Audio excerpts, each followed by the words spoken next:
कोकणातील ह्या मंदिराबद्दल तुम्हाला माहिती आहे का, जिथे देवीची मूर्ती नसून देवी साक्षात वारुळात वास करते.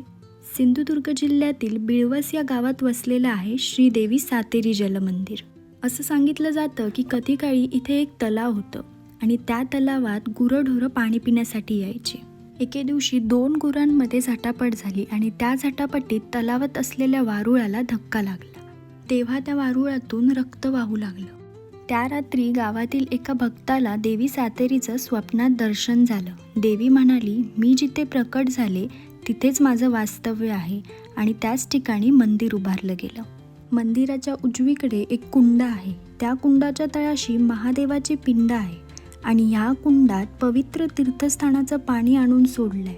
यातलं पाणी कधीच आटत नाही असंही सांगितलं जातं. हे मंदिर तलावाच्या मधोमध उभं आहे. मंदिराभोवती पाणी हे केवळ नैसर्गिक सौंदर्य नसून ते एक पवित्र रक्षण कवच आहे. या मंदिरात कोणतीही मूर्ती नाही आहे, ते फक्त एक प्राचीन वारूळ ज्यात देवी सातेरीचं सजीव चैतन्य अनुभवता येतं. प्रत्येक वर्षी आषाढ महिन्यात देवीची यात्रा भरते. दर्शनासाठी भक्तांची मोठ्या प्रमाणात गर्दी असते. श्रीदेवी सातेरी जलमंदिर हे केवळ एक देवस्थान नाही, ही आहे कोकणच्या मातीतील श्रद्धेची सजीव अनुभूती. आणि हा चमत्कार आई सातेरीच्या रूपानं आजही इथेच दरवळतो, पाण्यात, वारुळात आणि प्रत्येक भक्ताच्या अंतःकरणात.